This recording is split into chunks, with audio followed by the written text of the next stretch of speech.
The meeting of the Diamond Regional School Committee for February 12th, 2026. Need a roll call? Mr. Jennings? Here. Mr. Beegan? Here. Mr. DiBiase? Here. Attorney Flanagan? Mr. Manuel? Here. Ms. Menard? In accordance to Mass General Law, Chapter 30A, Section 20F, any member of the public may make an audio or make a recording of this public meeting. Member of the public should record the meeting.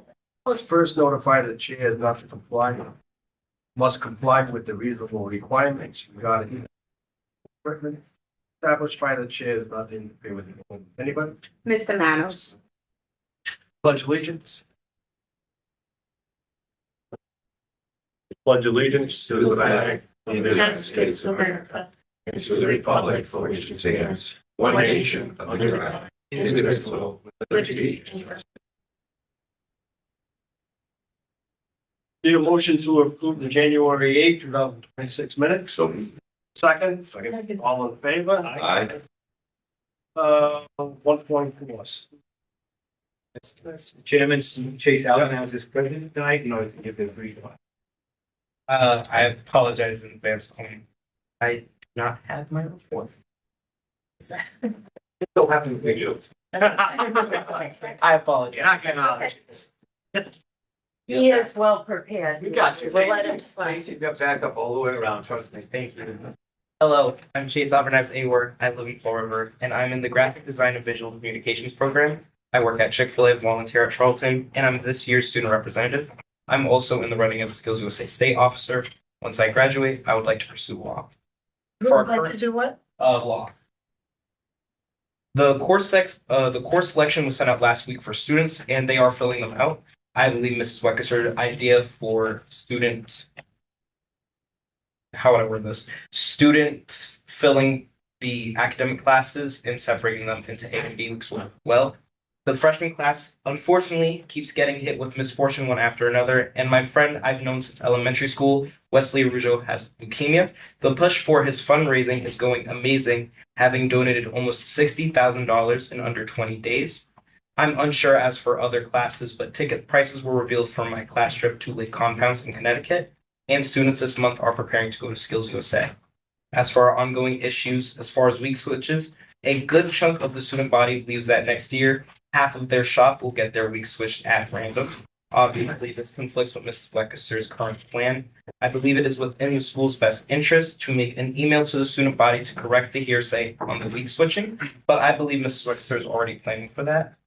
And the last thing is club meetings. One thing that has been brought to my attention is that some clubs are on the Diamond website's calendars, while others aren't. Theater Arts is, but not Student Government, or Photo Club, or Key Club. I believe those changes could be made for ease of access. One last thing about club meetings is that a chunk of them are bi-weekly, but land on the same days as others. This conflict causes students to have to pick and choose what meetings to attend. If possible, a bit more communication between club advisors could help remedy this. And that is all I have. Chase, may I ask, Mr. Chairman, Chase, are you meeting with Mrs. Wecker on a regular basis? Yes. Excellent.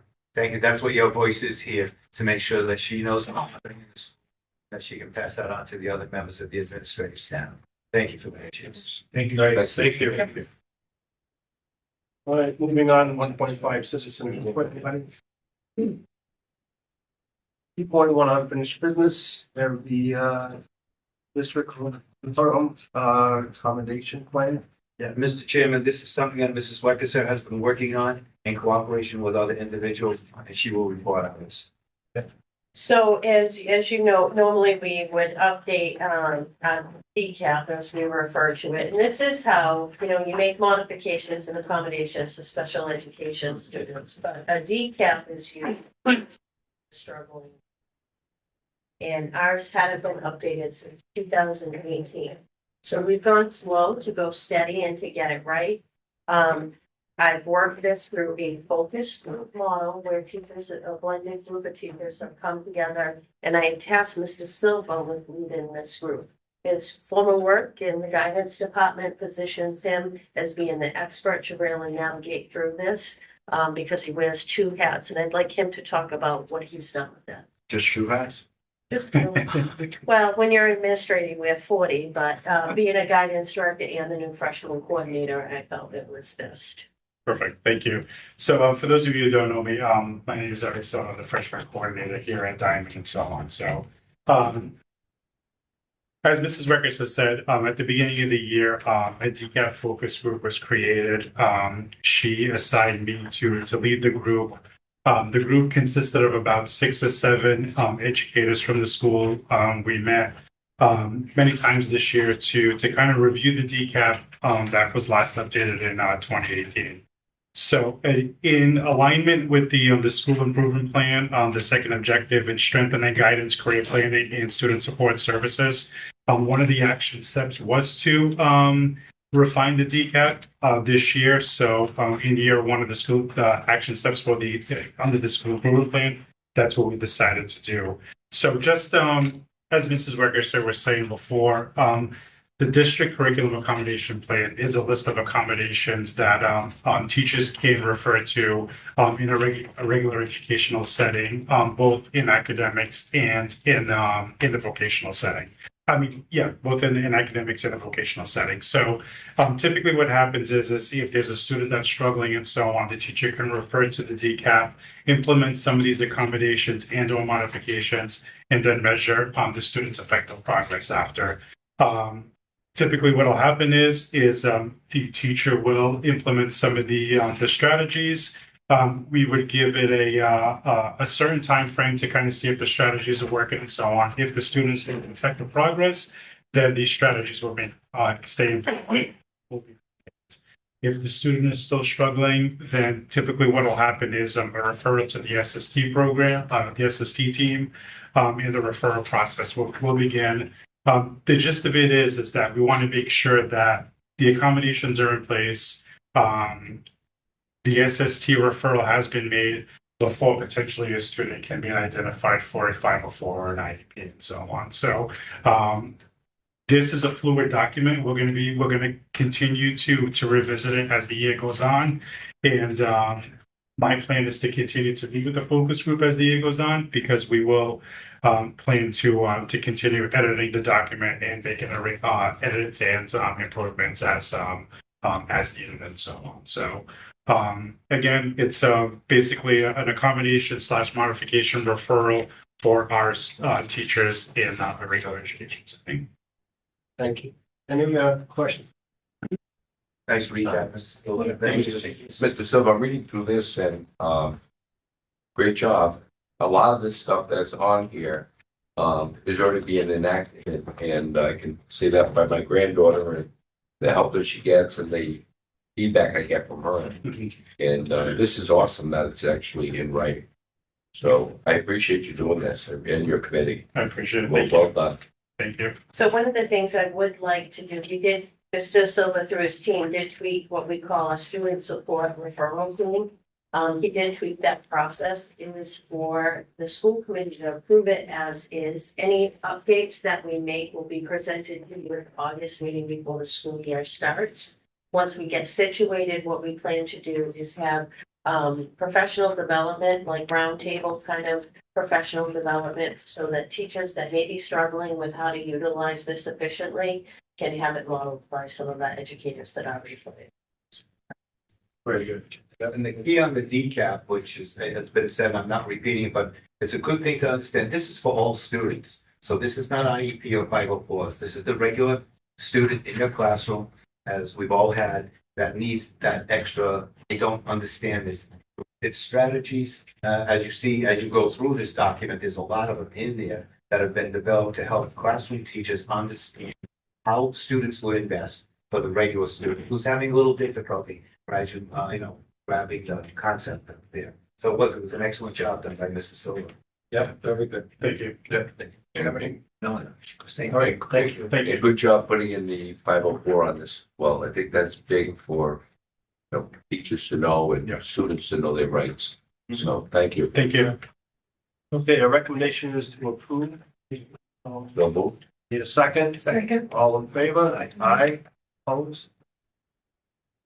All right, B, we're going to come back to that in the March meeting. There's We're not discussing the who's and what's, but maybe if we wanted an update, we could give you that, but that's up to you, Mr. Chairman. Yeah, we'll just wait till next month. C, shop placement. Students of equation is done, you should see in your packet, paper that looks like this, probably fold it over again.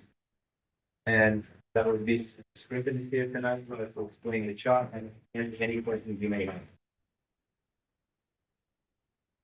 Hi, everybody. So I know that, I apologize for my absence at the, last school committee meeting. I know Mrs. Wethauser did, present the data for you guys for the shop placement. And that Mr. I think DiBiaseo had requested, the data to be presented this way. So these are the shop choices of the students, for 1 through 6 picks. So this has the picks for all of the students and then the total at the end of where the students did end up. We had a total of 4 signouts of freshmen. So we had 1 freshman, unfortunately, that had passed away. Then we had a second one that signed out before he found out what shop he was in. And then we had 2 siblings that signed out because the mom said that one of them didn't get a shop that they were happy with. So she signed both of them out. So there was 4 signouts. This week we did send out acceptance letters to fill those seats in order of points from our wait list. Any questions? I just have one, Mr. Chairman. Yep. All right, so this chart here that we were given, Yes, is that an accurate chart? yes, sure. If that's an accurate chart, for example, we'll take auto collision. And if you look at auto collision on this, they had 8 first choices, 3 second choices, right? But if you look at auto collision, it has 6 and 3. They had 9. So why is it 8? And all the shops, they differ on this. From this chart to this chart, it's not the same. If this is the overall, let everybody. Are you able to pass that one over? I'm sorry, I just don't have it with me. Yeah, that's. So this chart here with the first choice, second choice, third choice, this white chart here is the kids who have actually ended up inside of the shop. And then this one is the overall choices. So it is possible that somebody has picked something as a first choice and then not ended up in that shop because it goes by points. So for example, like if you had picked auto collision as your first pick, but I had more points than you and there was no more spots left in it, then you wouldn't end up in it. So this one, But in that particular shop, they had so they had, second choices, 4th choices, 5th choices, 6th choices. So why wouldn't have all been in that shop? I'm just trying to figure out why this one is different from that. right, so auto collision had 9 first choices. And 8 of the first choices ended up in there. So what that means is there was 1 student who picked auto collision as a first choice that unfortunately these other kids that had picked it 1 through 6 had more points than that 9th student who picked it first. I don't got it because why would there be 6th choice, 5th choice? But that person wanted it, nobody else did. Because we don't go by picks, we go by points. So what happens is when all of the kids go through exploratory, we put them in order of points that they earned during exploratory. So I start with the person with the most amount of points, place them in their shop, go to the second person, place them where they want to go. And then once I get down to the bottom, there's kids that are the no pick kids. One of those no pick kids would have picked auto collision as a first pick. But unfortunately, a student that had a 6th pick of auto collision had more points than the kid that had picked it first.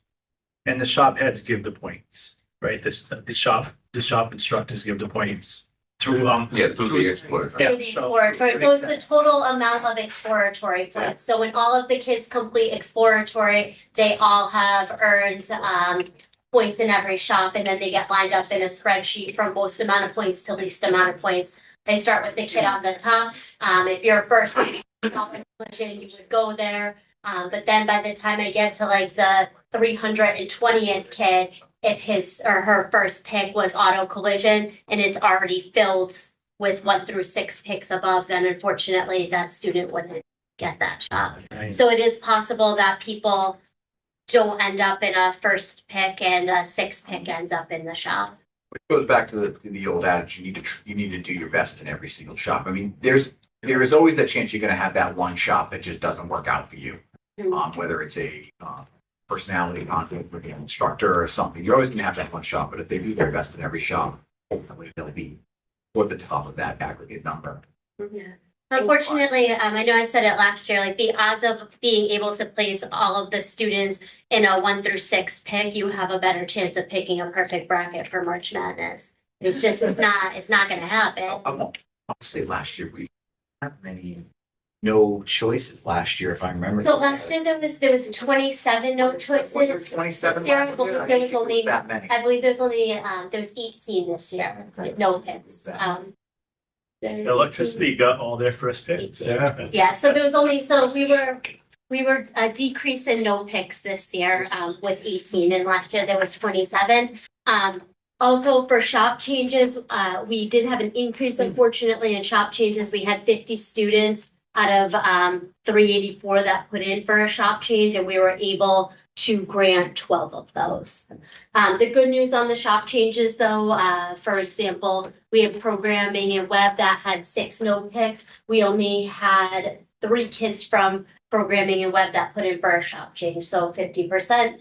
So 50% that were no pick decided to stay there. And then for drafting, there was 12 students that ended up in there as no picks, and then we had 6 kids that put in for a shop change, so 50%.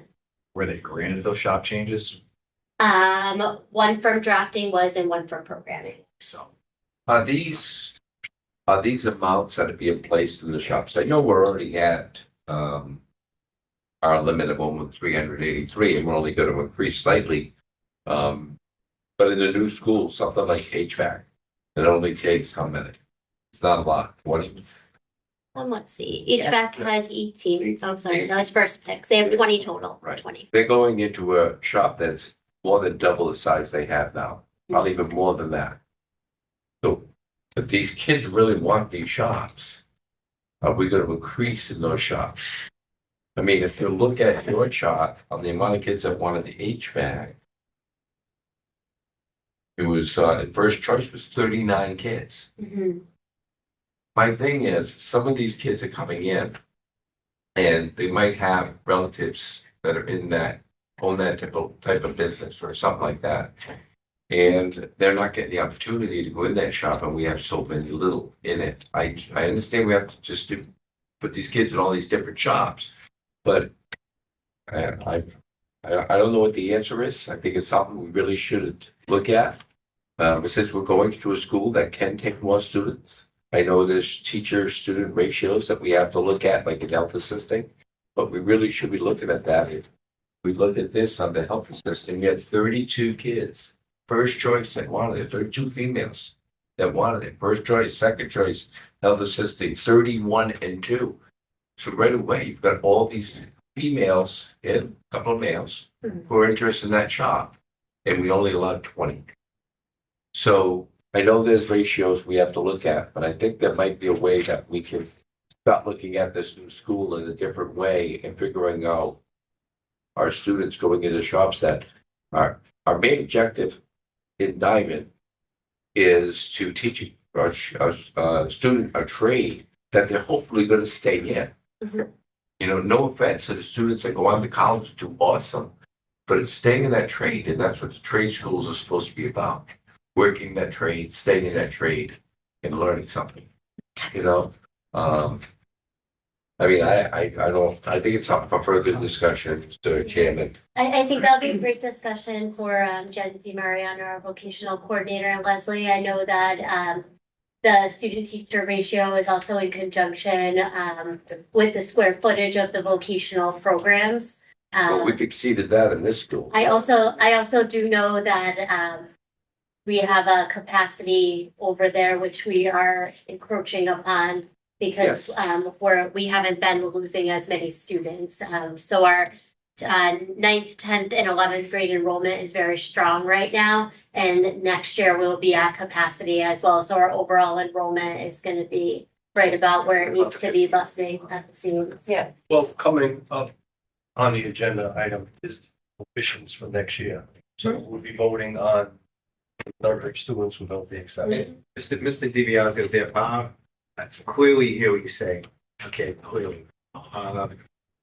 There are some restrictions because although we could put more people in a vocational setting, but academic classrooms are still only set up for 25 students.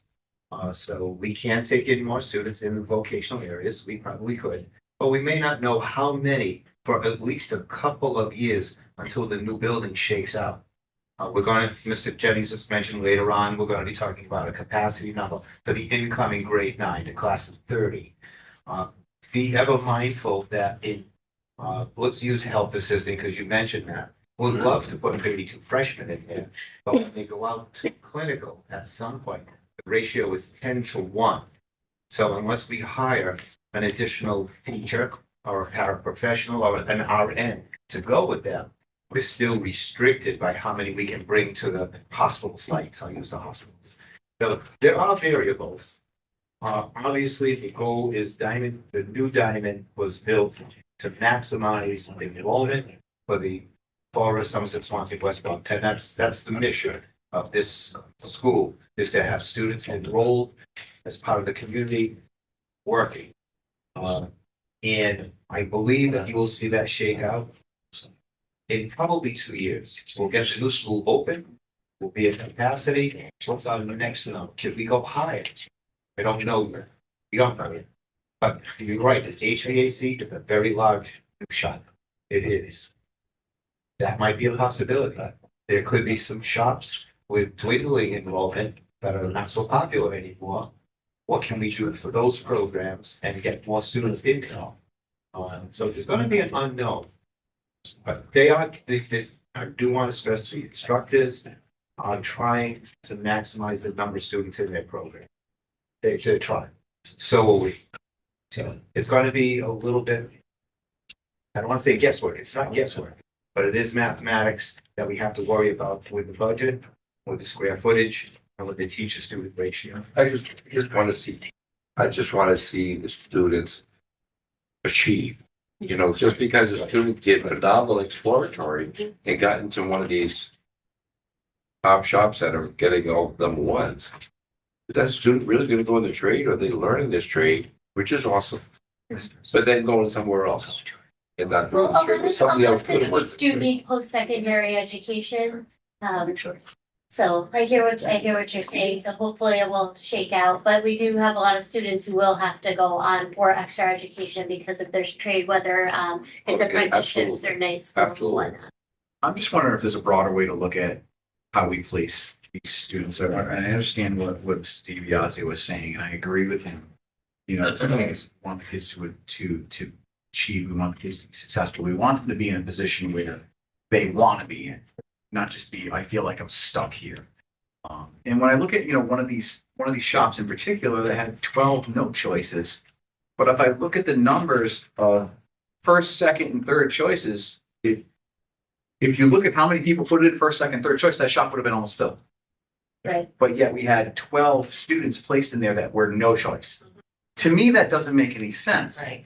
And I know we're going by points, we're going down a list, but there's got to be a broader way to look at this. To say that kid who was a no choice, I mean, we could have had, there were 13 fourth choices that could have filled that. So those You know what I fourth mean? choice kids ended up either in their 1 through 3. Yeah. And they could, you're right. And I'm looking at this, you know, flat. Mhm. You guys are looking at it as a, you know, a whole. And I'm just trying to figure out how this Can I works. talk about that a Yeah. little bit? So part of what gets submitted in our admissions policy has to be how we're going to grade those students while they're in exploratory. In our last professional development day, it was an awesome conversation with all the freshman shop teachers, where they had an opportunity all to get in the room and discuss exploratory grading. And I think they learned a lot from one another. One, they weren't doing it consistently. They were talking about scenarios. How can we be better in our process of grading all students to get the right students in the right program for the right reasons? So I think that people that live and walk in that lane all the time, I think that they should be looking at that. Like, are we being too abrasive? Like, should their first choice and how they performed in their first, second, or third choice potentially count higher in their point average to give that kid a better fighting shot? As opposed to the statement you made earlier is trying to do well in all the things, even though I got put in a shot that I had no aptitude to do, right? Like, and the other thing that I will say in my experience of, I get it, you want the kids to pick exactly what they want because they'll stay there. You also have to be very, very careful that you're placing the right kids in the right programs for the right reasons, because all of a sudden, in my experience, actually, Mr. DeCosta was with me at the time, when we expanded electrical to 30 students as opposed to the 20. And it really changed the dynamic of the educational program that you had in electrical when you put 30 students in there. So you really do that with cautious. I think Mr. Bentley's advice is let us get over there, let us settle. Let's worry about the things that are in our control right out of the way. Let the shop teachers come up with that method of grading that is really applicable for the kids that really have a strong aptitude for a particular program or two. Let them work that out and give us time, and then we can look at the numbers and then kind of build on it from there. We know our equipment's in place and we can get a visual of what this would look like. It also entails the other piece Mr. Bentley said, is there a program that's struggling? Do we need to make some substantial change to a program? Because we cannot close a program until we have another program to put the children in. And that process takes time. Okay. The last thing that I do is just, we don't want to just look at the numbers going in. We have to be very, very careful making a general, yes, we know they're 14 years old. I sure as hell did not know what I want. I wouldn't be sitting here if you asked me when I was 14. But I've been monitoring the 10-year retention rates of these programs and where the kids are transferring here, what programs that they were coming through to see if there was a trend there. Because that's equally as important, not just the ones that go in, but once the kids are in there, are they keeping them in there? And are they staying or going in a career pathway connected to that? Those data trends are not consistent with what you're seeing with freshman numbers. So, I mean, there are just a couple of ways to look at that. Do I think that we need to equalize it? Absolutely. I do think that we need to take advantage of our modern building up there and update some of our practices in some of those programs. Absolutely. But I think that we have to do it in stages. And I will say, as far as our exploratory, our freshman instructors, I mean, I had a conversation with a parent the other day whose child was coming here, wanted to go into a certain shop. And after doing exploratory, well, maybe I want to do this, and maybe I want to do, it was 5 other shops that they wanted to do, which is kudos to our, instructors, promoting their shops. And this person was dead set on going into one shop and then had a tough choice choosing after doing exploratories, which is exactly where we want them to be. Exactly. Like you said, you don't, at 14 years old, how do you choose what you want to do for the rest of your life, which is exactly what the exploratories are for. Give them a little taste of everything. Yeah. And then let them choose. Doesn't mean it's going to be the rest of their life, but If I may, I agree that some of these shops, I agree with Mr. DiBiasio's point of trying to get these kids into the shop that they like. I know I, for one, coming from an elementary middle school where the classes were almost always filled to the max, to the point we definitely got a little too close to the 30 number. It can get very hectic. Just imagining my shop with the 12, even if it was 2 more kids in like a shop like advanced or precision machining, that can get, I would imagine, very busy. But my thing is that I don't know that like comparing the total number of students in business to culinary, it's 16 to I believe 28. That is a big jump. That's a 10, 12 number difference in the students in shop. And I think potentially, I'm not sure about any of the rules regarding other shops outside of graphics. Maybe there could be one or two more added students, but I don't think that the shop should be expanded to a, a balloon point to 28, for example. Not saying that culinary should not have 28 slots, but other shops, I believe that I know some of my friends have wanted, they might not have gone in because of how many students they can take at a time. And another thing that I know Mrs. Weckesser had brought up is that we're 14. We don't know. I know when I wanted to go into the school, I wanted business tech and nothing else. And then I picked graphics, which was my first pick, and business was my third, with electronics being my second.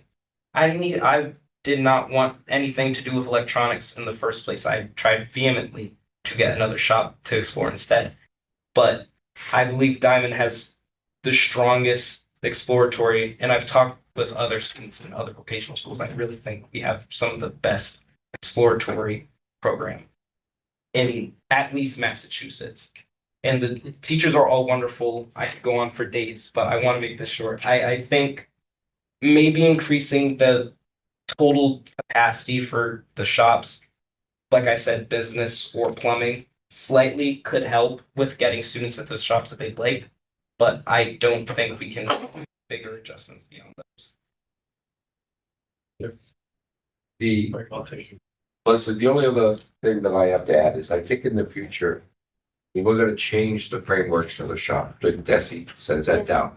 I think that's before we decide, okay, the framework's gonna be changed, we're gonna keep this shop and do this. I think we need to have more of a conversation whether we should keep that shop. Because facilities management went from all number ones to 3 kids, to 5 kids, to 2 kids, to 5 kids. They used to be number one shop, but these kids are now going to be thrown into a course that's like a college course. And I can see why they decided not to do that. But they're And the also- teachers they're in not there set are up- phenomenal. Yeah, they're not set up for the framework right now. But I'm just saying, Yeah. it's a whole different world. I think in the future, we need to talk about with frameworks change. If we should go with the frameworks or go with something different. That's all I'm saying. Well, we do have to teach the frameworks, otherwise. I know we do. Otherwise, the shop will not be able. Or apply for another Yeah. job to 74 Well, shop. I think, we did have 3 years. I know we did. We had 3 There's years. nothing we couldn't do anything Right, at this but- time because of this. Yeah, and that was part of the handle and, and I will say that our facilities maintenance teachers, 2 of them have been really working closely with Miles, and they really bought into the opportunities that exist in facilities maintenance in that new building and are working hand in hand to create some newer opportunities, which I think is really going to be a point of interest. Sometimes change is hard. Sometimes you have to do it small. It just happens that it collaborated with a new building and a setup space. So, Last word, if I may, Mr. Chairman, we have one thing that's overshadowing all of this, or the way that we proceed, which we are proceeding. We don't know how the lottery and the students involved in the lottery will react in that new school to the programs we offer. Are they choosing to come here, and are they into the lottery because Diamond is a great school and they want to try to be part of it? Or are they really want to shop and but they're a different student that's coming in? And I do believe it will be different. We're going to have a wider spread of students. We will be getting the students who maybe had a brother, sister, mother, father who came to the school and they always wanted to get in. And now that's not necessarily the case. So there's going to be work on our part to digest the lottery, the impact on shop selections, and how we approach it. And I believe thoroughly that this has been ongoing with the change in the grading system or the evaluation of the student, how that will play out in the end. I do believe it will have a positive impact, but we have an unknown, and we don't know yet. We won't know until next year. We won't know. All right. Anything else on it? No. Thank you, very Mr. much. Thank you. 2.1 other matters. We have any MSBA school building committee. Bianzio, Mr. Bentley, go report. I'll just lightly go over, the school's coming along. We are at 70% built. When we say 70%, 75% built, that's including the takedown of the old school, building of the football fields, stadium, I should call it, and also redoing of the parking lots and softball and baseball. So 75% sounds a lot better when you look at everything. Some of the things that's going on right now is the auditorium is on their last few things that they're doing. What they did temporarily is, as everybody knows, the auditorium has a slanted floor. They had built a square floor in there, so it was flat. So all of the lulls and everything else can come in and do all the work. There's a lot of work going on in that auditorium right now to bring it to what the future is going to be for theater. It's a great shop, and that we're hoping everything will be done with that, and we can start taking the old floor out that's here now temporarily and putting in the floor and getting the seats and everything else in. The gymnasium is set to go. They have the wood there, and the wood has to sit.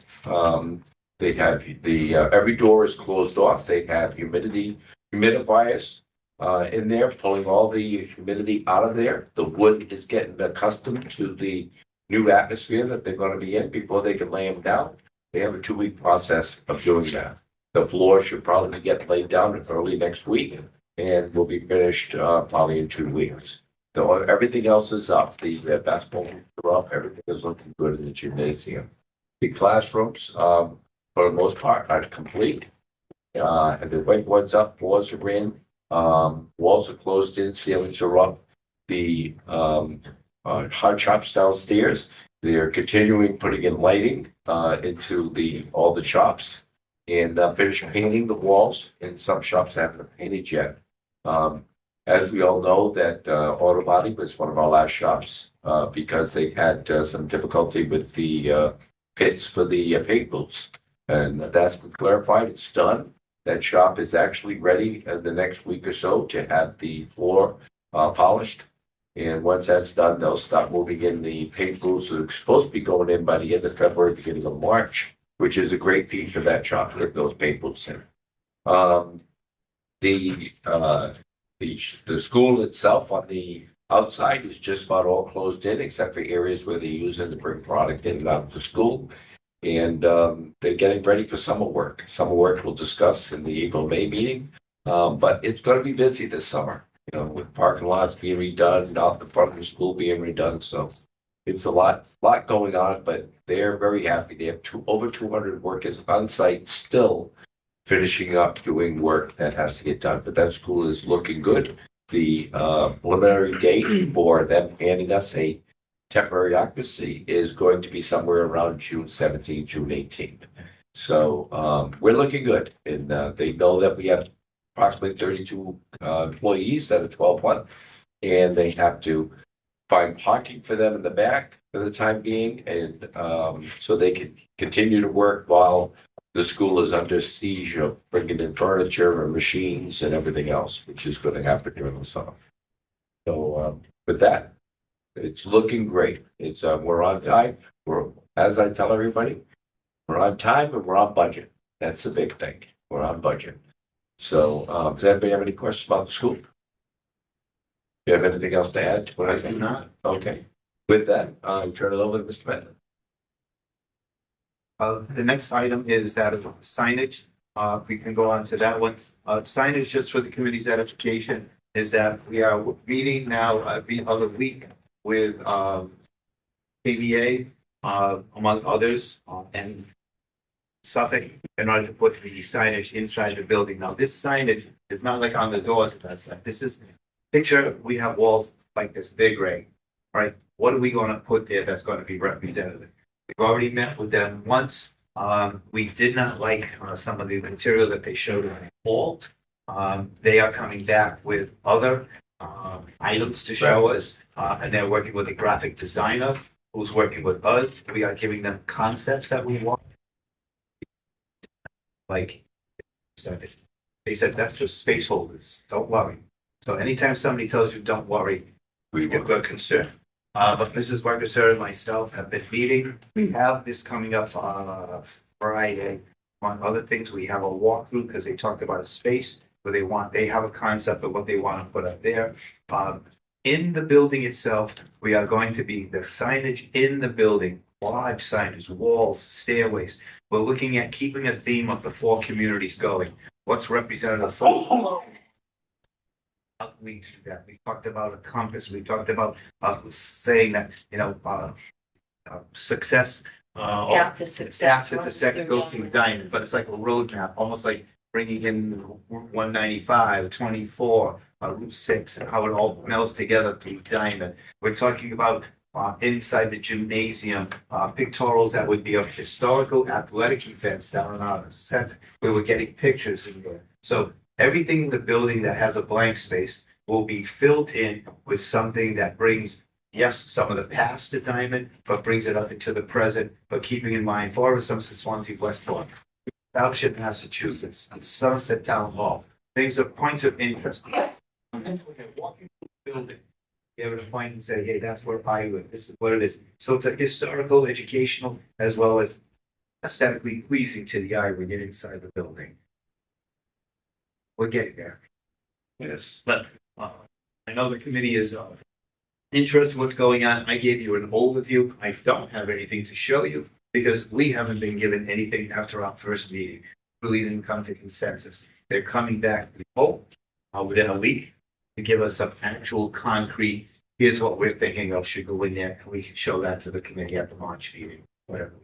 All right, I know it's Mr. DiBiaseo on that, Jen, so I go. Yeah, I think we should, as a committee, know what's going up on the walls, Oh, because if it's something that we're like, we don't want them looking at us saying, why did that go up? Yeah. Especially being chair of the building committee, I think the building committee should also be aware of what's going on and what's going up. I mean, we can't have 20 people on that committee, because it'd be 20 different ideas. I'm glad that you and Brian, because he knows the history here and you know the future, and can come together with good terms of stuff with the blank. The good news is all of those graphics that they put use of the signage are all made with the vinyl overlays that we can do in our new graphics equipment, with our new graphics equipment. So we can change it, and you get a little bit of nervous, a little bit, it's gonna start to decay and look bad. Those can get peeled off and replaced, so that allows us to update things as we go as well.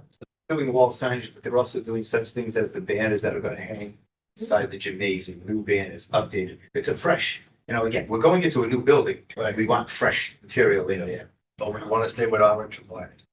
Yes. There will be no doubt it will be orange and black. That is a thing that's told us about strenuously. All right, good. Any questions, comments on?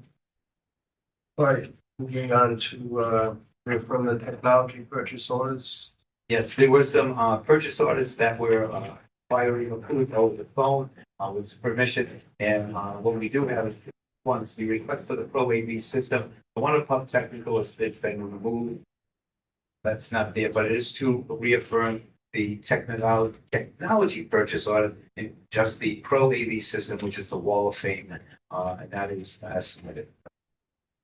All right, recommendation to reaffirm.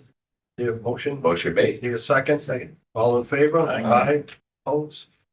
We also have a reaffirmation of a client contact order, PCCO number 14, which is for the amount of $401,694.67. These were brought before the school building committee. Recommendation to reaffirm CCO number 014. Need a motion? I'll make that motion. Second. Second. You have them All in out, favor? right? Aye. Yeah, 401,694.67. And then moving on to the MSBA project expenditures. City expenditures that are submitted to Diamond, I'll let Ms. Petrosso report out. So the first one we have is Brightly Software. It's the implementation for $18,511.50. We have Colliers for their service rendered through January 2026 for $148,000.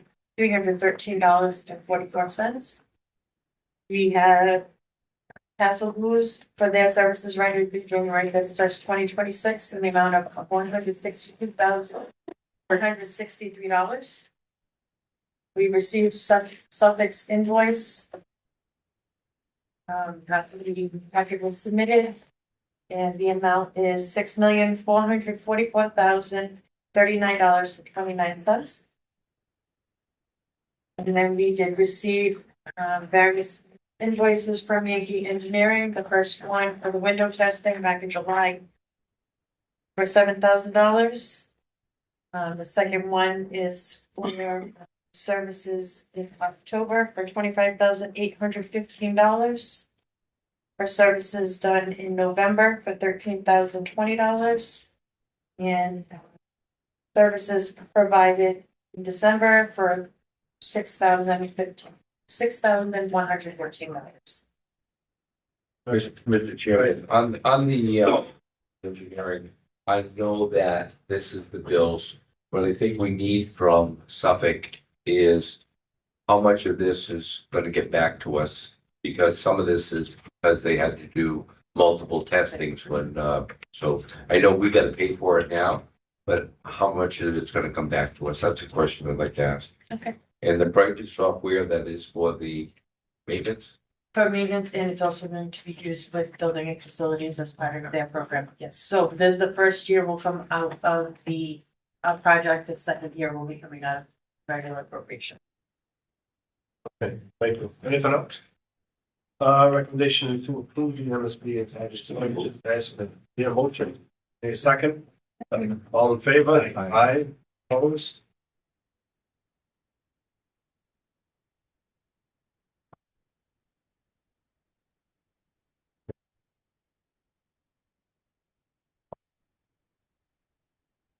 Moving on to 3.1B, house building program update.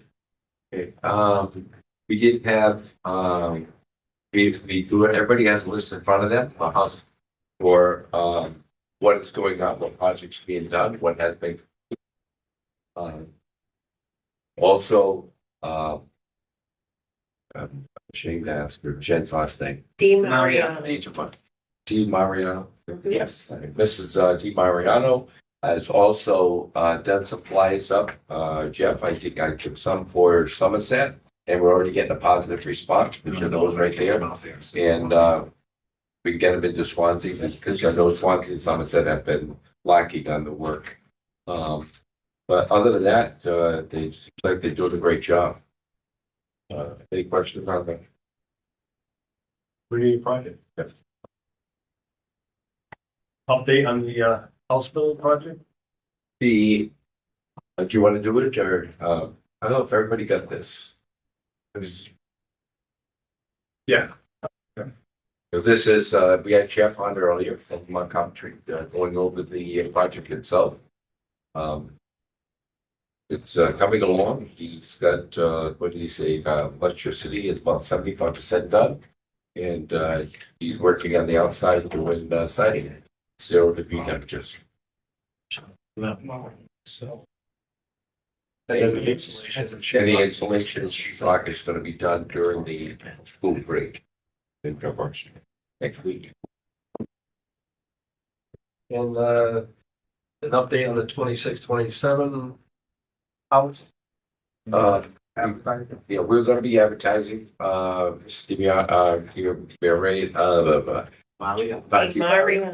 Mariano. She got our ideas on how to put this out there. Mr. Bentley also gave some ideas, so we're hoping to get that out there because we'd like to start looking in April at possible candidates for houses for 2026-27 school year. Any questions or comments? All right. Moving on, 3.1C personnel. Mr. Bentley. So we do have some appointments. The first 6 that you see there, 5 that you see there are for the committee's information. We have Evan Cook for academic paraprofessional, Mr. Luke Barry, Mr. Wilson Valenti as intramural fitness centers. Wilson Valenti also is the interim math department head, as Mr. Matos is out recovering And Miss Rebecca Mello is an LPN long-term substitute in the LPN program. Advisory board appoint, I don't know if you have any questions on their names, I just rattled off again. But advisory board appointments, and this will need a vote. We have the first one is Noah Gouveia for the carpentry cabinet making. He's a Diamond grad, been working in commercial construction since graduation. He's the owner of a residential and commercial construction company. We have Roger Tessia Jr., mechanical architecture and additive manufacturing engineering. He is a mechanical project engineer, worked in energy storage systems, medical devices, engineering research. He is finishing his master's in mechanical engineering with a focus in energy materials. So for those two, there is a recommendation to appoint Noah Gouveia and Roger Tessia to the programs as I identified them on. Need a motion on that? So moved. Need a second? Second. All in favor? Aye. Opposed? These are 3-year appointments, right? I know we Yes, discussed they are. this before. And we are working on the reappointments, and I was just on that. Mrs. Neves has been pulling the list that we have, when were they appointed, putting it all together in sequential fashion, so that there's an update that has to come out, right? Because people who have been here for 3 years either need to be reappointed or drop. Correct. Okay. 3.1, we get the admission for 26-27 school year. Yes, so we have currently, I'm gonna race ahead and then come backwards. So we do have coming up, for the class 2030, yeah. We have 877, applications that have come in. We are going to have a lottery on March the 16th. What the committee, does determine though is how many students is Diamond looking to take in for the class of 2030. Now, and for that, I do have a recommendation in there is to, we have a baseline number of 365. With the space that we have in the new building, we get like to have the same number we've had for the last 3 years. Okay, to see how it shakes out with the lottery of 385 students. So that is an increase, but that is at the committee's suggestion. I also at their recommendation, and also not my the recommendation, but at their peer review on how they want to do that. So with an additional 20 students, 365 being the baseline, and that would follow the percentages by the charter. Okay, the 385 would increase it by 20. In the past, the committee has done something with that, doing it equitably. And that is a recommendation that I put before you, to see how you want to do that. But that's at your discretion. Good. Any questions on it? Everybody? Yeah. Been going up last. All right, recommendation is to approve the numbers that were submitted. So moved. Need a second? Second. All in favor? Aye. Opposed? Thank you. That'll be music. Oh, thank you. That'll be music to Mrs. Griffin's ears. Kids. All right, three. Kids are gonna slide. Sorry, can I just ask a question about the admissions? When we do the lottery that's gonna take place on March 16th, it would be for 365. No, No, it will not be 385. 385. So when you and I will meet with Ms. Rebecca, so we'll break down these numbers. So you know exactly on the lottery how it's gonna fall. Okay, If I may, we just think I know where it's coming from. yeah, You may want to do 365 in that lottery on March 16th, and then fill Okay, fill the yes. other 20 out Yes. in the Really, mechanism that you're absolutely doing right, with that the we 5, have. 5, 5, and 5. yes, I would do 365 on March 16th, thank you. and the balance of that Yeah. after. You're still going to have to follow the list, but the balance of that after. I got you. And you're absolutely correct. Talked about that. Correct. That's, Thank you. and I think, Ms. Griffin, you and I talked about that and what was called the bike list. I think you and I spoke about that. Yes, yes, Okay. yes. So so the lottery will be for 365 and then we can, we'll make our way to 380. Right. You graded much better than I. Yeah. Right. The lottery gonna be done. Language make your way to Like you're a town at a community at a time. Yes, so it's gonna be 4 separate lotteries. We've provided notification to everybody, to let them know the date of the lottery. We'll also have a snow day of the 17th. And it has to be live streamed. So we're working with our IT department. We'll invite the public in if they want to come, but they'll be able just to watch it from the comfort of their own home if they like. So everybody will know that night if they've got in or waitlisted. So it'll be 4 separate lotteries. And it will be in our auditorium. And then over the summer, there will be an additional lottery, and those students will be tacked at the bottom of the wait list. Because out of those, what is it, 877, Mr. Bentley, for the applications? Yes. There's about 150 that will not be included in the first round lottery because they either didn't complete, they didn't complete an application. Some of them didn't do the awareness event. Some of them just put their name on the application and never went back. We have emailed multiple times to everybody that has an incomplete application prior to the deadline to warn them to complete it, but some people just didn't. Lynn, just a question. So at the lottery, you will take 365, right? Now how we normally used to take 400. Now it's just Can you repeat that? like at the lottery, it's just 365 and we're stopping. Yes. Yes, Not so like in years past when we used to send out sometimes 400 acceptance letters. no, so more. it will It's be just 365, and then per the admissions policy, they have 7 days, 7 business days to accept. I feel like we are in a good position because Bristol Aggie is the other vocational school that our kids might go to, and their lottery is before ours. So I think that people will have an honest answer at that time. That's what I was and just making sure. then we'll go from there. In the past, we used to send out more than the amount, correct, on the Yes, first round? You're right. No Yeah, more, so no, so 365. It'll be 365, and then if 20 people from Westport say no, then we go to the next 20 in Westport. You have to televise or whatever, every lottery, Yes. every lottery has to be. And the wait list also needs to be published. And the appeals process is not about who gets picked for the lottery. That's gonna be very different for our sending communities. That appeal process is only on how many lottery entries you receive Right. before the lottery. That period is ending February the 28th. How do you figure out a wait list? Do you draw an extra handful of So names for the? everybody who's in the lottery is gonna be pulled out of the lottery. So if there's 108 people from Swansea, we'll pull all 108, and then the first, what do we take, 29? Say it's. No, you're gonna rest the wait list. Wait, rest the wait list. Wait a minute, you're gonna do them all now. Yes. Then we're already ranked. Everybody's gonna be Alright, ranked. so if somebody signs up in March for a freshman class, they fall at the bottom of that list. There'll be another lottery over the summer. So anybody who applies after January 1st is going to a separate lottery that'll take place over the summer. And then they get tacked at the bottom of the wait list per town.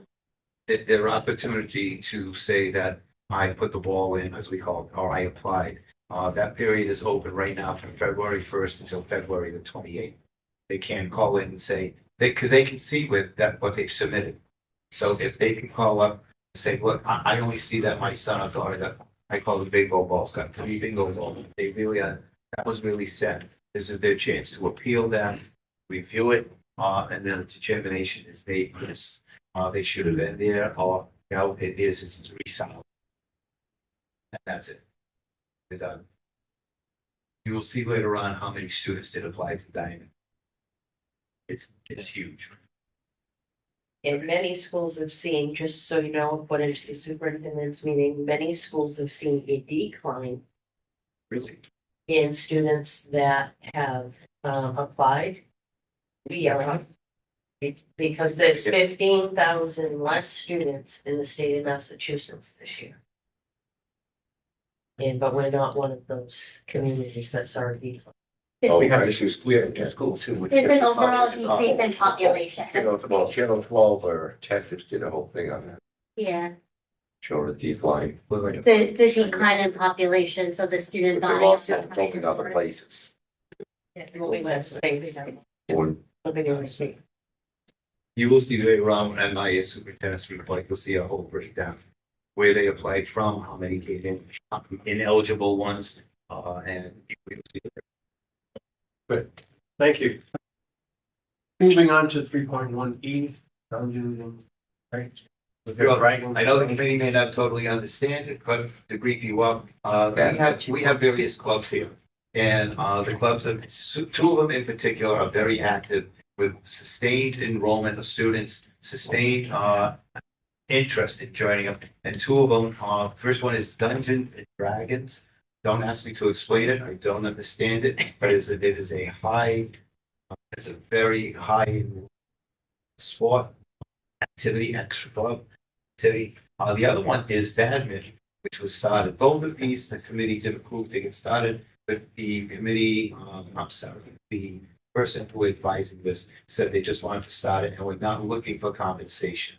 Nor did they ask for compensation. However, we also have some clubs that are on the DTA extracurricular pay scale that have no activity whatsoever. They don't meet. They haven't met. The advisor has not had any activity with them. And a conversation with Mrs. Weckerser, she said, we have these two clubs that are meeting regularly, can show up, stay after school, and yet we have no compensation for the advisors. And we have these other ones where compensation is there, but they're not active. They're just not doing anything. Well, shouldn't they be pulled? No, they're part of the GTA contract. Leave it open. Fishing enrollment, student interest. So the recommendation was recommended here is that put these two activities, give them a stipend. Beginning of the school year, because that's when it started, for their work that they've done in the club. Okay, and looking at it, the recommendation would be, and it's here, that should these clubs sustain interest, have the activity, that they would receive a stipend. So they are not part of the DTA contract, but under the DTA contract, clubs can be started with the recommendation of the superintendent. And we did do that. I'm coming back now saying that these advisors should receive a small stipend for the work that they've done, keeping the interest up, working with the students and keeping the activity going. And we have the money here because there are other activities not doing anything. So my recommendation here is of the committee is that to pay each advisor a $500 stipend, which is retroactive back to the beginning of the school year, and to continue that stipend 26-27 school year contingent upon sufficient funds, student enrollment, and to a $500 stipend to be the advisor this year and next year, pending sufficient enrollment. Right. Any questions on that? Need a motion to approve? Need a second? Second. All in favor? Aye. Both things that I have discussed this with the DTA because it must agree between the DTA and also the committee. Many is that's the DTA, they do agree with it also. Thank you. 3.1F, student travel. Okay, I'll try to do this as quickly as possible. So we have multiple requests that are here. First is Captain Mello, Theater Club advisors submitted 2 travel requests for students to participate in the theater festival competition at Bourne High School, February 25. Tech night from 6 p.m., 10 p.m. and February 28th, 2 nights. Recommendation is to approve the before after school hours travel request submitted by Mrs. Mello for the theater club advisor for the students to participate in the theater festival competition.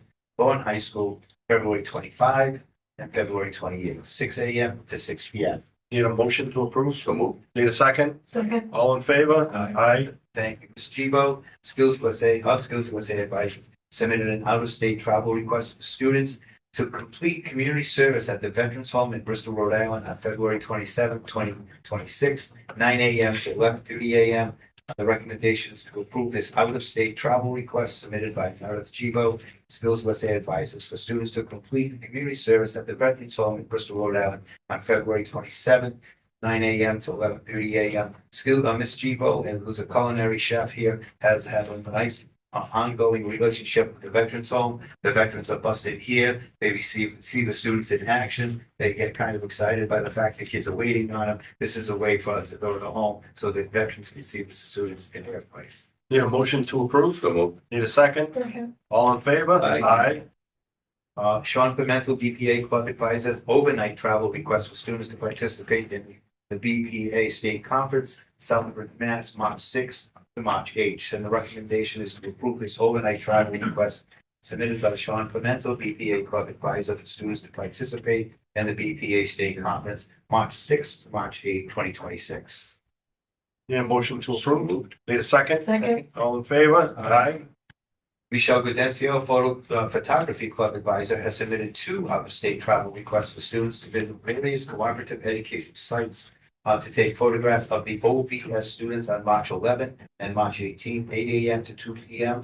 The recommendation is to approve the out-of-state travel request submitted by Michelle Gaudenzio to visit the various co-op sites to take photographs of the OVS students on their job site, March 11th and March 18th. This becomes part of the program for the OBS Award program that we have at White's every year. Need a motion to approve? So moved. Need a second? Second. All in favor? Aye.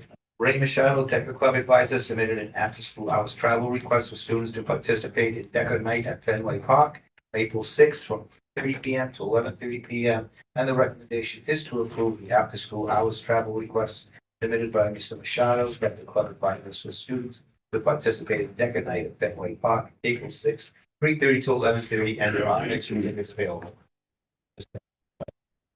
Need a motion to approve? So moved. Need a second? Second. All in favor? Aye. Next, student travel, Mike Furtado, student government advisor, has submitted before and after school hours for a student government officer to participate in Student Government Day, State House, Boston, on April the 10th, 6. That should be 6 a.m. to 4:30 p.m. Recommendation is to approve the before and after school request for them to go, for Mike and his students to go to the Boston State House to participate in Student Government Day on April the 10th. Need a motion to approve? Need a second? Second. All in favor? Aye. David Saltina, Middle Fab welding instructor, department head, has submitted an out-of-state student travel request for students to participate in the Project NFG Maritime Competition held in Providence, Rhode Island, April the 15th, 7:30 a.m. to 2 p.m. The recommendation is to approve this out-of-state travel request submitted by Mr. Saltina for students to participate in Project NFG Maritime Competition in Providence, Rhode Island on April the 15th. Need a motion to approve? So moved. Need a second? Second. All in favor? Aye. This next request, I did do a phone call to Mr. Jennings seeking prior approval to bring before the committee tonight. That is for Mr. Root and Mr. Sweet to attend before school, after school's travel to participate in the Skills USA Sale Conference, which is strictly for seniors in Skills USA, held at Patriots Place. It was on February the 5th, 7 a.m. to 8 p.m. And the recommendation is to reaffirm the permission to travel to Gillette Stadium on February the 5th, 7 a.m. to 8 p.m. Motion to approve? Need a second? Second. All in favor? Aye. The next, last one is Mr. Blue, culinary arts instructor, submitted before after school hours request for students to participate in the Mass Logic Association Korea Fair held in Boston on February the 11th, 2026, from 8:30 a.m. to 3:30 p.m. And the recommendation is to reaffirm this before and after travel request, which was held on February the 11th, at 8:30 in the morning. It was actually held at Fenway Park under the stands in their hospitality area. They asked the students if they want to go. It's awesome. I'm asking for that to be reaffirmed. Yeah. Need a motion to approve? So moved. Need a second? Second. All in favor? Aye. All right, G, we have a request to establish. Yes, I'll let Ms. Petrosco explain it, but we have a request to establish the LeMay Family Scholarship. What, Ms. Petrosco? Sure, so, the LeMay family reached out hoping to establish this scholarship to be used in the future. And their hope is that it will be a $100 scholarship given out to a student that will be going directly into the trades. To give them an opportunity to buy the tools and anything that they may be looking for.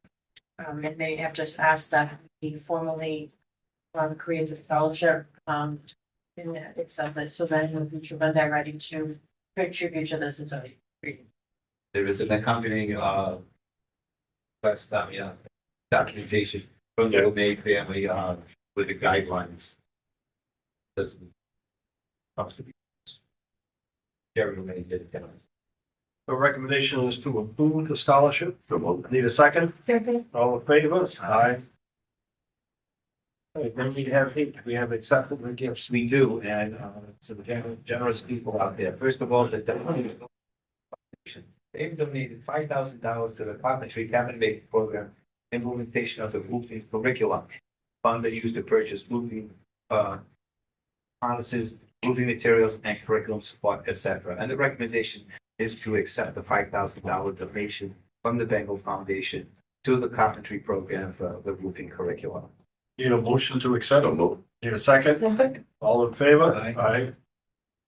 This next one is, it's actually, this is a very good deal. I think I'm gonna ask Mrs. Wexler to expand upon it, but I do want to just set it up, with the JED Foundation, but if you would, please, Mrs. Wexler.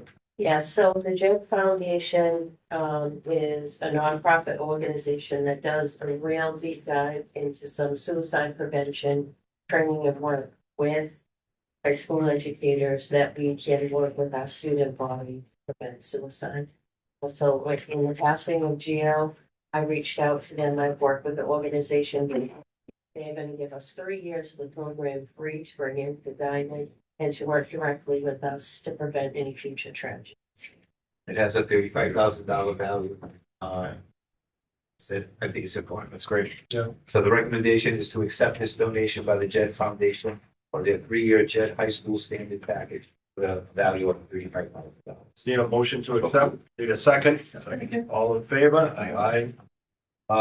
The Double Good Virtual Fundraising Company donated 5 cases of popcorn to share with staff as part of their program to recognize the important role they are playing in supporting America's youth. The recommendation is to accept the donation of the 5 cases of popcorn by the Double Good Virtual Fundraising Company. It was delicious. Oh, yeah. It's going. No. Need a motion to accept? So moved. Need a second? Second. All in favor? Aye.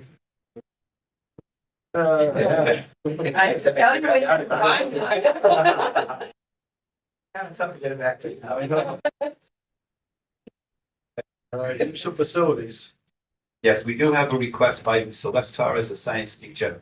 She has submitted a request to use room 251 on 223, 324, 429, 518, 6 to 8 p.m. for the American Cancer Society Greater Fall River Relay for Life Captain's Meetings to and waive all use of all facility fees. The recommendation is to approve the request of Mrs. Torres on the designated dates, 6 p.m. to 8 p.m.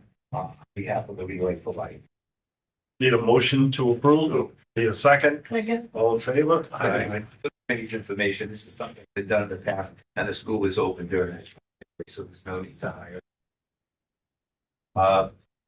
Request has come in from Southeastern Massachusetts Umpires Association, submitted a request to use the gym on Thursday, March the 12th, from 6:30 p.m. to 9 p.m. for an umpire clinic and waive all use of facilities fees. Recommendation is to approve that request by the SMUA to use the gymnasium on Thursday, March 12th, 6:30 p.m., 9 p.m. for an umpire clinic. Need a motion to approve? Need a second? Second. All in favor? Aye. In a prior approval that the committee gave that has now been withdrawn, the LPN students have canceled facilities that would have taken place on February 7th. It was limited participation. Right. 3.1J, we had the audit firm. On this particular item, we let Ms. Petrasso speak to it. So our contract with our current auditors will be coming to an end at the end of this school year. We have, I reached out to other school districts to see which auditing firms they are using. I received 11 responses, and we ended up to 3 auditing firms that local school districts are using. And received quotes. This is exempt from chapter 30B, so we do not have to go out to bid for this. And I am asking to recommend Hagan Society here at Water of Massachusetts as our auditors, starting with the 2026 school year audit. Did they give you a quote? It's on the backside of. I gave a price analysis, but yes, they gave, I have quotes from all of them. All right, great. Need a motion to approve? So moved. Need a second? All in favor? Aye. And as you can see, by moving to them, we'll be saving over 3 years, $30,000.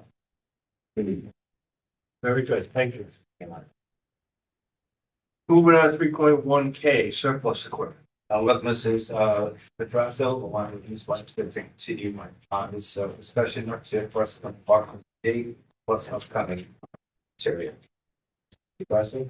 So I know that it was requested to ask up to date how much we have surplus through the auction and the date from, well, starting in 2021 through now for the sale of equipment equals approximately $527,000 that we have received by auctioning off various equipment pieces throughout the years. And most, and 511,512 of that was done through Auctions International. So anytime we have had anything went to approve the surplus, the gentleman does come in, puts it live, going forward, we'll make sure that we send the link to the department heads who will reach out to their advisory boards to see if there's any interest out that way. Spread through it. Yeah. But we do post it on the website, on the Diman website, and We reach out to the board districts and to the charter schools and Catholic schools in the city and let them know that we will be having surplus. You will be seeing that coming up very shortly, Mr. DiBiaseo, on how we do that.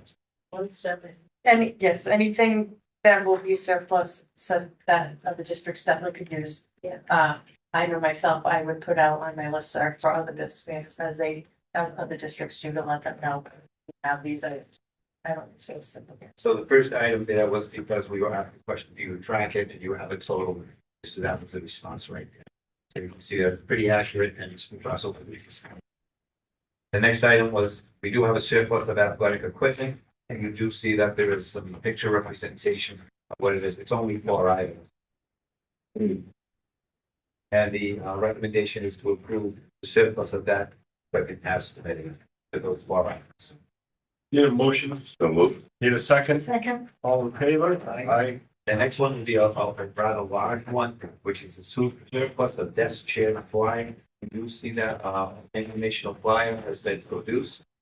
Okay, this is going to go out to the communities, and what we're doing is sending anyone who like desk or chair, this is over and above 90 days, right, that it is available for them to be out targeting in particular. We are targeting the local Catholic schools, other schools that may need it.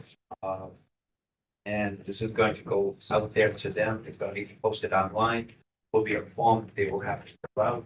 This is not quite a cash and carry. This is I want it out, and I need 50 desks. And this is NEMS will be the consolidator of the information that comes in. She'll be making contact with them as they come in to say, okay, here is your date. This is when you can come and get it. But they must take it away. Do not deliver this. And the recommendation is to approve the flyer advertising this as submitted. Need a motion to approve? So moved. Need a second? All in favor? Aye. We're not doing file cabinets or. Not yet, Not yet. not, Moving on to the monthly financial report. Mr. Crawford will take all the finances. So there's not much change here. I do have some transfers that will be coming up that were not budgeted. Well, as a carryover, but right now, everything. Straightforward. Any questions on the let's see. All right, M, student activity. And as you see, the request here is to establish a account. Well, activity account, the process has the explanation. So Mr. Burlow is the advisor of Golf Club, or the coach of the golf club, has requested to set up a student activity fund. Currently, any fundraising they do, it goes directly into the athletic revolving fund. So everybody has access to that.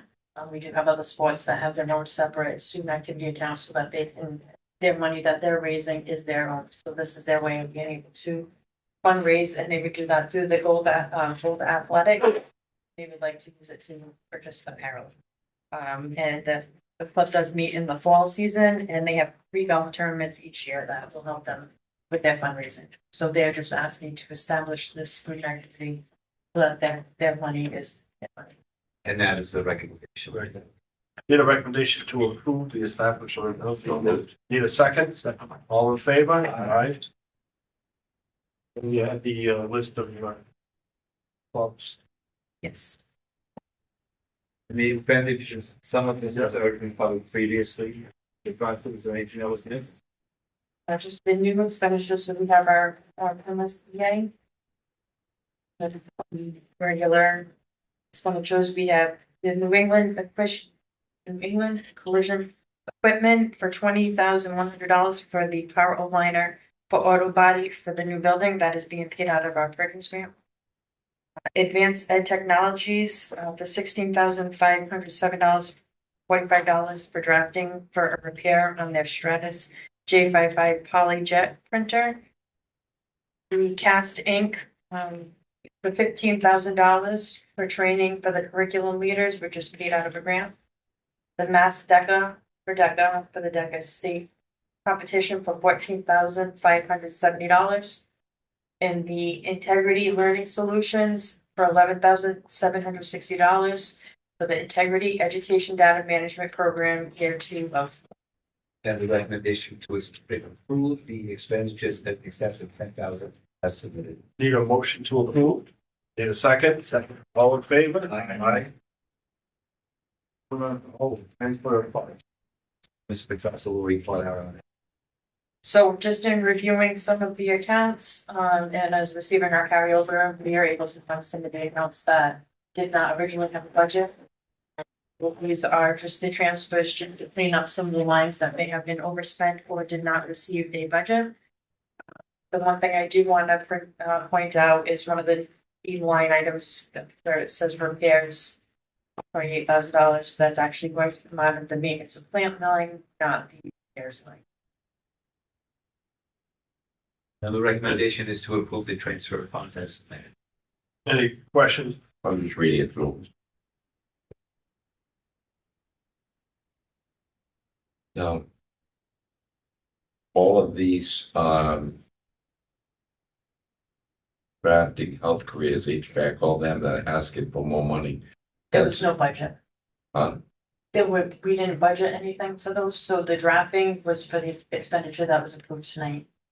Health careers, they purchased back in August a virtual cadaver table. HVAC had a rotary condenser and an air handler. Medical processing is for a service contract from Luna. Office Tech, they purchased a laminator, a creasing machine, and adding machines, which they were asking the budget for next year, but needed it this year, so we improved that. And Phys Ed had to purchase more student boards.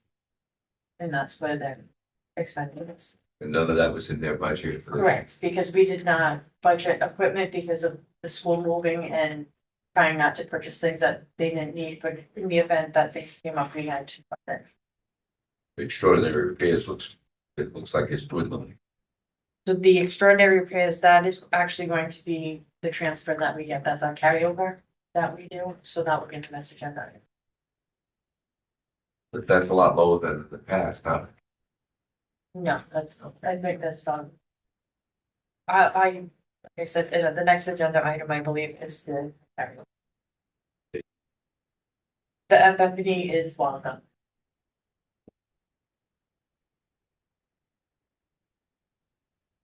Right. Any other questions, comments on the transfers? There we go. Need a motion to approve the transfers as submitted? Need a second? Second. All in favor? Aye. Hey, we got the FY 26 budget adjustment. Ms. Petrosino, please. So we Carry over. So we have received our letter from DESI that we did not meet our net school spending requirement, which is by year allowed to carry over the 5%. So in order to meet the minimum requirement for spending this year, we have to request a carryover, which we do every year. So we are requesting that you approve increase of $1,472,210, which will be placed into the extraordinary repairs line. You know, motion to So move. carry over funds. Need a second? Second. All in favor? Aye. And the next item is our excesses and E&D funds. If you would please, Mr. Petrosino. So I know that we had mentioned, there was the increase in capital assessment to the member towns and that we would be looking to use the interest that we had earned to date to offset the last quarterly assessments. So today we have received $280,000 worth of interest. Most of it is from the borrowing, which we can use to offset their assessments. So The breakdown is here of the reduction that each member town would see. And what their reduction in that capital assessment would be per quarter. Any questions or comments on? There were none, need a motion to apply the interest earned to date to offset the 31st quarter additional capital assessments to the member towns. The amount is $280,000. I'll make that motion. A second, all in favor? Aye.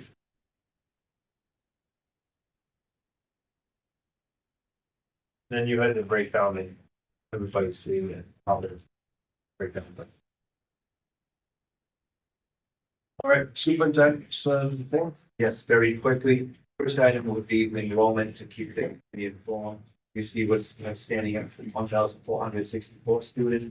There is a breakdown on the next page of how that was out to each of the. Next is our application report. The applications mean how many have come in. We are at 833 applications. Yeah. There's an admissions report. And that means that it closed on January the 2nd. The lottery selected is given on March the 16th. That has been previously discussed. Co-op education report. There are 205 students that come out on co-op. And there is a chart that breaks it down by shop, by student. See what they are placed. The LPN report. LPN program is holding at 31 students. Breakdown is there in district, out of district, out of state, bringing to the committee's attention that the Massachusetts Board of Registration and Nursing Board will be conducting a site survey at the LPN program Monday, February 23 through Thursday, February 26. There is further information as to what bond we'll be looking at on the watch, on what the material is that they are preparing. They're also going to keep taking a look at the BCC site.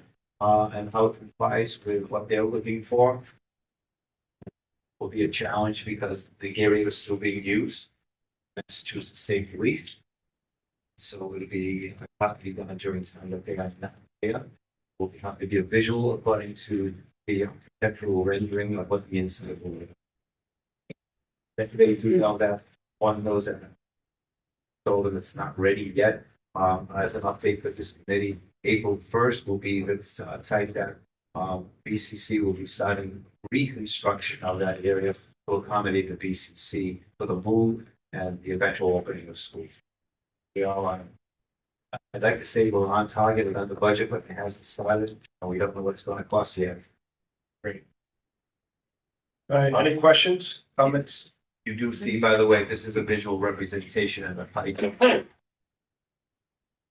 This one is actually a lot higher, but it also involves students who are not getting into the lottery because they are had an incomplete application. As mentioned by Ms. Griffin.